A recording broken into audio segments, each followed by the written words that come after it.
5 months ago, I broke my ankle, so this first wild camp back is a big test. I thought I'd picked a very easy route, but it turned out to be a bit rougher than I remembered. I get back in the swing of my map and compass work on this very easy route to understand, and I have a few new pieces of kit with me, and I'm excited to try out my new 4-season tent. And why would they put a fluorescent image of the devil on the inside of the tent ceiling? Well, here I am back on the trail again, after months of enforced absence. Not to my choice. I broke my ankle and I had to recover from that. I have a couple of videos out where I talk about that and my recovery and my exercise routine if anyone's interested. But yeah, so this is it. This is me back out on the trail. Now I'm having to be pretty careful. I say the ankle I broke, it was stupid really. I was not out in the wilds. I was just taking the two little white dogs out for a walk, and I had the wrong shoes on. They got under my feet. I stepped back, slipped on some wet grass, and foot down into a hole, and fell over. And the hole acted like a vice on my ankle, and that was it. So that's me now for the last 4-5 months. Trying to recover. Now, I say I've been doing a lot of exercise, trying to build up my strength. My ankle isn't as strong as the other one just yet, but I thought, well, one of the best ways to get it that way, now that I have improved greatly, is to just get out. I've picked a route. It's a route I've done before. It's close to Manor Hamilton, and the next stop is Sligo Mountains. I'm actually on the Leitrim Way at the moment, but I'm only going for a short period up here. I'll be turning off left and heading across to the hills. I might be doing less to camera today as I just watch my step and I don't take any chances.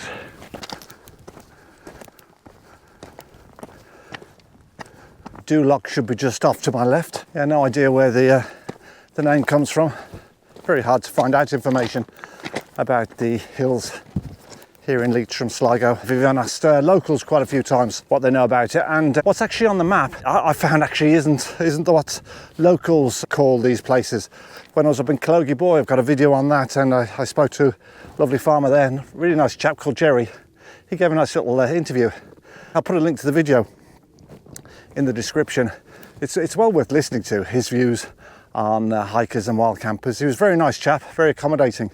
But he said when I was pointing out the names that were on the map that they're very different. He didn't know them by that. So this place here is probably not known as Duloc to local people. Well, I'll try finding any local people around here. I'm just going to be skirting round the loch, and once I get to about the midpoint, I'm going to be taking my bearing. It's a straight run, and I chose that on purpose as my first trip out after the long enforced absence. Just wanted to keep it easy. I didn't want it too difficult. I didn't want it too rough terrain, because I really no idea how my ankle's going to be. I've done a lot of walking on the roads, but this is my first serious outing. So I wanted to make sure it wasn't over the roughest terrain. Although any of the hills in Ireland are really pretty boggy and heathery. But I've been here before, and I do recall thinking, oh, that's not too bad. Well, it's not too bad in comparison to most places that I have been.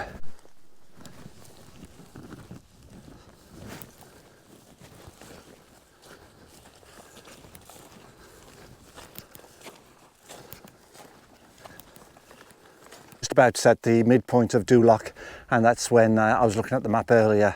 I said I'd take my bearing. Now, of course, I've already worked out my bearing from when I was planning initially. I don't need to be here to actually do that. I've come up along the Leitrim Way, and it continues on in this direction. This is Duloc. I'm heading for this loch here, so I'd set my compass between midway in Duloc to the edge of the next loch. So I'd lined up the north-south grid line within the bezel of the compass, north being this part of the map, south being that, and we can see the red corresponding to north. Don't get that wrong. So that gives me a bearing of exactly 90 degrees. That fits. If you can see the lines here, so that is east, there's west, that's 90 degrees, 090 degrees, 270 degrees, and my compass was pointing in this direction here, parallel with that line of latitude. I measured it at 30. So it's a 1 in 50,000 map. So 30 times 50 is 1,500. So it's 1.5 kilometres. Walking at a pace of 3 kilometres an hour. It was 1,000, 20 minutes, 500 metres, 10 minutes. So that's 30 minutes. It is a clear day, and we are going downhill all the way to this lock. So as soon as I get over this flat piece here, I should be able to see the lock. So I'll put the needle in the dock, holding it flat, and bring it up to the horizon. Once I get over this ridge, slight ridge right in front of me here, I'll look for another clear marker in the distance, as far as I can, that I can aim at. But it's a beautiful day today. The forecast was for pouring rain this afternoon. I'm so glad that didn't turn out to be the case. Yeah, this is lovely, and especially for my first day back. Couldn't have asked for better so far. And I've got a few new gadgets I've picked up while I was sitting there recovering. So I've got Helicontex, I think it's called, Helicontex chest bag, where I can keep my camera gear in. I've got a new drone. We've taken a look at that, and I've also got a new tent. So I'm really stoked to try these things out. But I'm actually hoping that my ankle plays the game, because if I do find any problems, of course, I'm going to have to turn back. So far, so good, but I haven't gone very far. I am looking forward to trying out the new tent and seeing what that's like. It's been in the box for a number of months now. I got it just before I broke the ankle, and I couldn't even bear to open it. So I've just opened it this morning. So we'll talk about that in a bit. I'm at the top of that first ridge, set my bearing up for 090 degrees, up to the horizon, and the furthest part I can see is top of the horizon. There's 2 hillocks. That's what I'll be aiming for. The sun's behind me. It rises in the east and sets in the west, and I'm heading due east. So if I make sure that I do keep the sun behind me, but not directly behind me, because there's still some time for it to go down, just to the back of my right shoulder, then I won't be far wrong. If I keep my shadow at roughly that position to me, I'm heading forward in that direction, keep the shadow about there, I should be about right. And as we can see coming over this ridge, I can see right in the horizon there the hillock that I was aiming for. So if I dip down later on and I lose track of the horizon, and the sun is still out, of course, which isn't guaranteed in Ireland, then I can use the shadow and not take my compass out, or just extra little things to be thinking about. Well, it's just about 15-minute mark. As I come over this small little ridge here, I'm expecting to see the lock. There we go. And I'm aiming for just to the left of it, which is right as well. If the weather was bad and it was clagged in, I'd have aimed for the middle of the lock, so that there would be less risk in missing it. But today, it's beautiful. I mean, there's no real navigation needed here today. I just head in a straight line, but I always like to practice it. And I'm practicing the chat as well, because it's been a few months since I've been out doing this. So I know I'm way out of practice, but I'm hoping it's coming across okay. But yeah, what a great day. Or should I say late afternoon. You can never tell in Ireland. It can change on a sixpence. Sixpence. Who remembers sixpences? This pack is pretty good. It's just quite a little bit warm on my chest. And it's not massive. I actually thought it was going to be bigger and I could fit a little bit more into it. So I was a little disappointed in that. I do have a few things in there. I mean, I had the drone and my phone put safely away, car keys, that sort of thing. So it's quite useful. I'm doing about 3 kilometers an hour. I think I am anyway. I'll be able to tell when I get down to the lock here. I'm not pushing it today, but I'm taking it nice and easy. Just making sure I place my feet in the right position and I don't twist over on my ankle. Last thing I want is any trouble there. So it's getting a little bit rougher here. So I'll just put this away. Concentrate on the path in front of me, get the hiking poles going, and not too far off the lock now.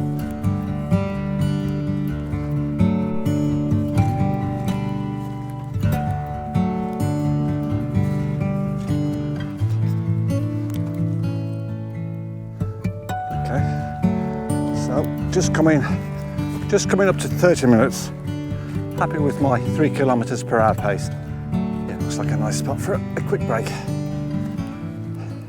Slight breeze, so let's hope the midges stay away. Yeah, I think this Helicon pack is going to be really useful. Would have liked it a little bit bigger, as I was saying earlier, get a little bit more in there.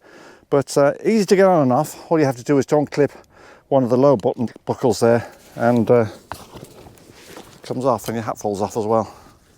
But yeah, dead easy. I think we're going to lose the sun for the evening very soon. Never mind. As long as it doesn't rain. Let's cut to the next shot where it's pouring down. I'm joking about the rain. Well, hopefully I am anyway. So at the moment I'm here at Loch Natiri, and I'm going to be going to Loch Nagingare, whatever it's pronounced anyway.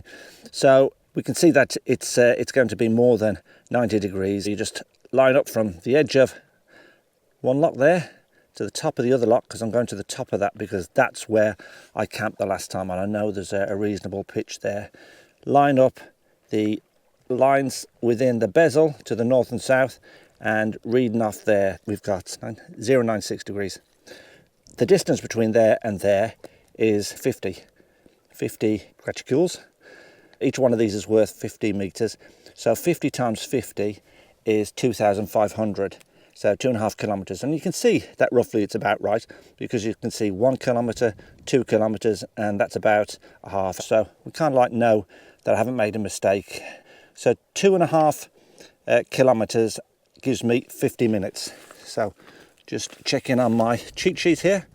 So at 3 kilometers an hour, 1,000 is 20 minutes. So 2,000 is 40 minutes, and another 500 is 10 is 50. Now that's 50 minutes without taking into account the ascent. But there is an ascent. 1, 2, 3, 4, 5, 6, 7, 8, 9, probably 10. Okay, so that's going to be an hour. An hour is quite a long way to go without checking on other landmarks. And there is something called Blind Loch here. Now, last time it wasn't there. But if for some reason it's filled in and I do happen to see it, the distance between there and there is 17. So 17 graticoules times 50 comes out to 850 meters.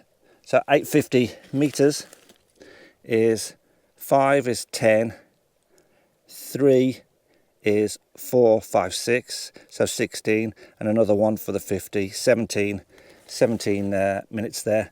But taking into account the contours, 17, 18, 19, 20, about 20 minutes to get from there to there. But I don't think it's going to be there. But we'll keep that.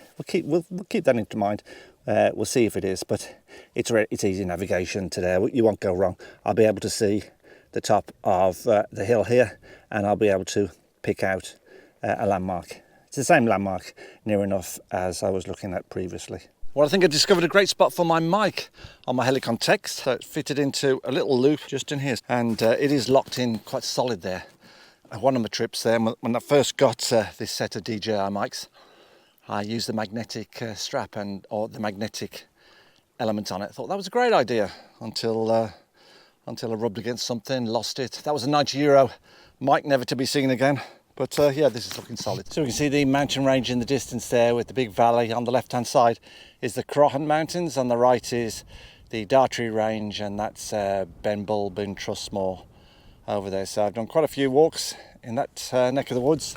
Lovely little mountain range called Killogie Boy. That was one of my last ones, and I really did enjoy that. It was a great hike, and as I said there earlier, that's where I met Jerry, the landowner. I had a good chat with him. I'm going well at the moment. So I say this outing is all about testing myself. Am I hike fit? Well, I know I'm not hike fit. In fact, I know I've put weight on. I've put about a stone on while I was recovering there with the demotivation I had going. But I'll get back again, lose a little bit, but the trousers are a little bit tighter than they were the last time.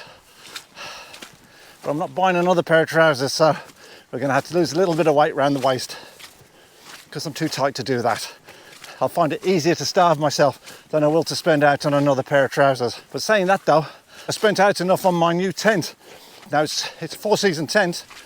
I won't say what it is yet. It's probably in the description or on the thumbnail, so it's probably no surprise, but we'll talk about it when I get to camp. But I don't really need it for tonight, but I just wanted to get it out and trial it.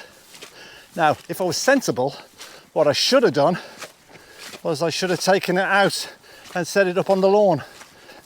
But what I've done is it's still in its plastic bag, straight in the rucksack, and I watched a few YouTube videos. Some of them saying some of the clips are quite hard to do, but we'll see. So knowing me, I'll probably get to the spot too late and I'll be rushing and regret that decision. But I hadn't planned on coming out today. It was a quick last minute get going. I say last minute. It took me ages to organise my stuff. I don't know about you, but I spend more time packing for a hike and a wild camp than I probably do for anything else. Kind of makes sense though. You don't want to be out in the middle of nowhere and forgot something essential, like my sleeping pad on one of the hikes. I'll link to that as well. That was an hour now. Can I survive the night without a sleeping pad? Well, I had no choice. It was getting dark as I was setting the tent up, so it was pitch dark when I realised I didn't have it. So I had no choice. I wasn't going to head down in the dark. That's for sure. I was too far away from the car. But it was okay. At least I had the my Z mat, is it called? The foam, and that was the first time I'd brought one along, and it was fine. Well, I've just learnt another big lesson. I thought my mic was safe. It's gone from here, so that isn't gonna work. But what I did do was I used the signal on my receiver that's on the phone and just kept saying the same thing, 1 1 1 1, and watching that signal getting bigger and bigger. And eventually it led me back to, oh, thank God for that. Thank God for that. Oh dear. Now that was only a few minutes ago, but thank God I actually noticed it was gone. So I know that's not going to work either. I'm quite pleased with myself thinking of using the signal on my receiver there. So hey ho, well done. Ah well, the night is worth it already. Well, here we are at Blind Lock. Only a small, it doesn't even deserve to be called a lock. This is the 20-minute point. Now I forgot to turn my watch off in my panic looking for my mic. I reckoned I was about 5 minutes looking for it, and it is saying 24 minutes. So 20 minutes to here is right. Ankle's still holding up fine. Touch wood, don't speak too soon. But yeah, I'm sure it'll be aching tonight. Probably a bit swollen. But yeah, no real problems. And actually I thought I'd picked a really easy route with very little heather. I remember that from over a year ago. Maybe it was a different time of year, but it's definitely was much thicker than I was expecting. And if I'd realised it, I'd have probably picked an easier one, especially with this weight that I'm carrying on the pack here, because I had promised my wife I'd take it nice and easy to start with, but as usual, straight into not exactly difficult stuff, but probably terrain that I probably shouldn't have picked for the first outing after recovering from a broken ankle. But touch wood, all going fine so far. Hope those aren't famous last words, that's for sure.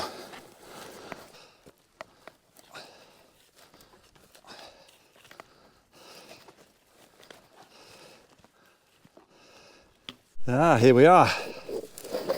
Excellent. Excellent. Now, if I remember right, the great pitch that I had was just on the other side, just a little bit higher up from the lock. I said 50 minutes and we got 51, so not bad at all. Yeah, it's really boggy down here anyway. Let's hope it's drier over the other side, a little bit higher up.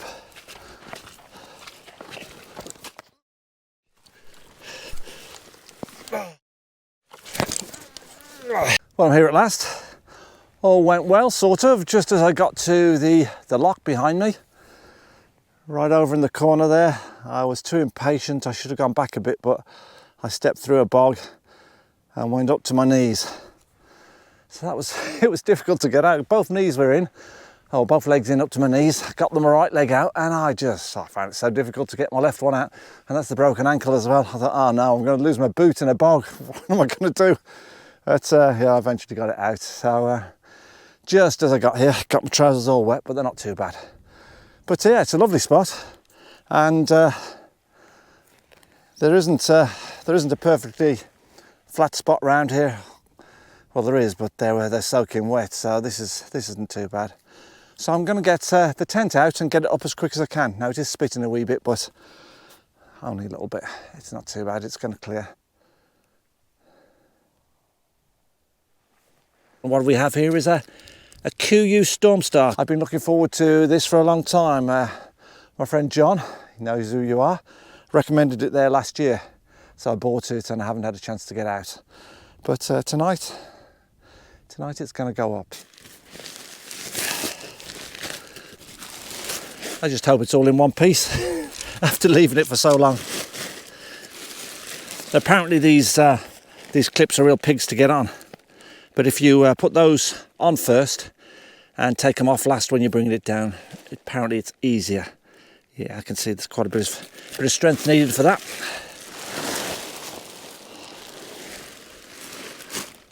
I've got the Helm 2, the compact Helm 2, which is a brilliant tent, but in the winter it makes a bit of a racket. I suppose all tents do, but I'm told this one doesn't, and that's specifically why I went for it. All the reviews online, and John, you know you are, told me it was great, nice and quiet, and that's what I really like, because I don't mind the rain. I love the rain, love the sound of that, but the intermittent noise of the tent flapping away, and you wouldn't mind if it was a constant noise, but every now and again you get a good old shake of the tent, and maybe you'd just be getting off to sleep and it just would just stop you. We all know there's no one out there, but when the tent is rattling around, it doesn't half sound like someone's outside on the top of it shaking it away. And you know it's not, of course you know it's not. But your subconscious, or not even your subconscious, your conscious is saying, no, there's no one there. And I do remember one night, it was a pretty windy night. I eventually went off to sleep and I woke up in the middle of the night. Well, I didn't wake up actually. I was in a really deep sleep, and you know when you just can't move, I was sure someone was in and they'd had a hold of my leg and I just couldn't move. And of course I was just dreaming, but it was so real. So psychologically it was playing on me. There's one long one, and I think that one goes across and it's got the black on the ends, and the other two are the same size and they go front and aft. Apparently this is made from the same material as the yacht sails, and it's extremely strong. And it does feel it. There's going to be a bit of faffing around here tonight, I know. Eventually it'll get better. Yeah, I'm sure there's plenty of people who've put this up, and if you're looking at this and you're thinking, I wouldn't do it that way. Okay, one in the middle first.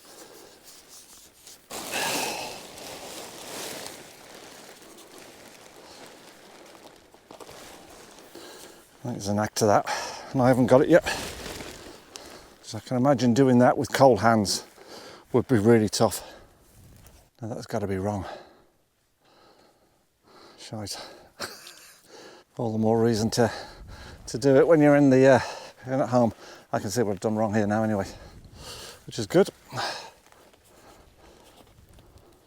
Right, I think I've worked it out. Now, those clips are a pig.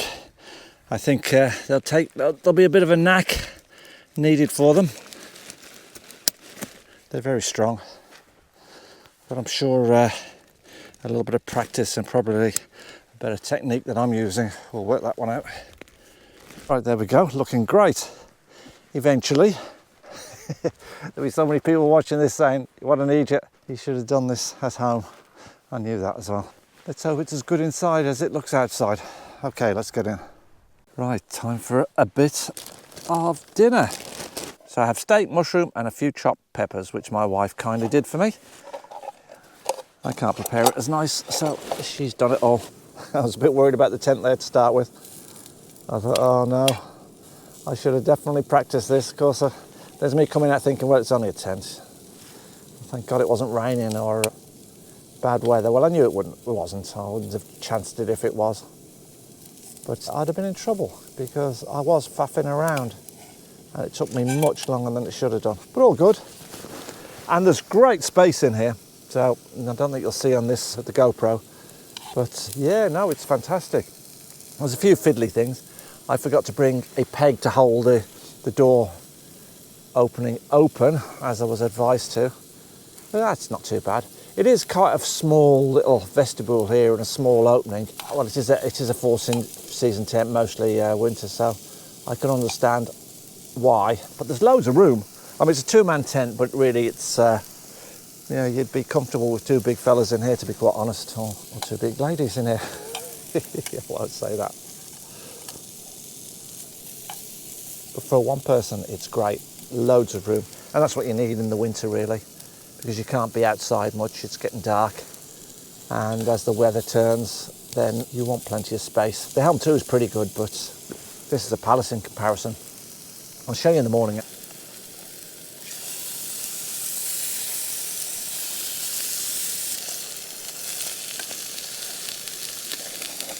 Well, that's done now. That's done. Oh, that looks nice. That looks nice. Yeah, it's lovely. That's what you need at the end of a long day. Well, it felt like a long day anyway. All right, I'm going to leave that. I don't have too much more to say tonight. Ankle swelling up a little bit here, and I can feed it, but it's not too bad. So I'm just going to eat, chill out, and we'll see how what the morning brings. So back to you then. Yeah, everyone said that these tiebacks don't work very well, but it's a little bit fiddly, but I found that they weren't, it wasn't bad at all. Another clip might be good here. In cold weather with cold fingers it might be a little bit different, but that worked fine. I found a little bit of condensation on the inner of my outer. That's not too bad. I mean, it's on the outside. The inner has been perfectly dry, really. So no complaints there. You're going to expect a bit of moisture in winter time anyway. The strangest thing, the battery in my GoPro, it's an old battery, seems to have expanded and jammed in there. I hope I can get that out, and hopefully it hasn't damaged the GoPro. To be gentle with this, if it's not going to come easy, I'm going to leave it.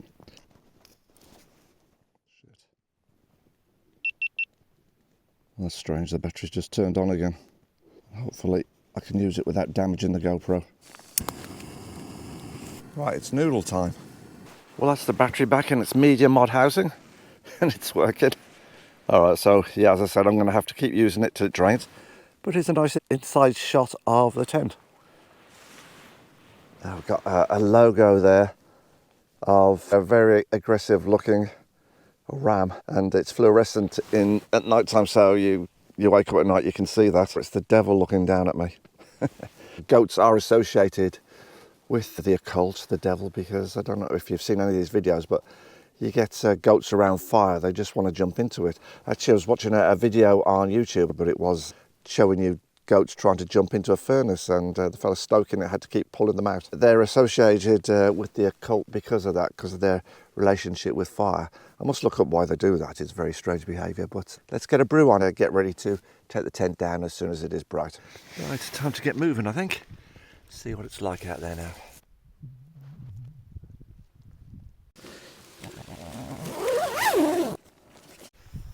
Yeah, lovely looking tent. I'm so pleased with it. It worked really well last night. Now there was no major winds, so I couldn't test it. I'd have gotten away with the, well, gotten away. I would have been quite comfortable in the Helm Compact 2. But it was great to get this out and trial it.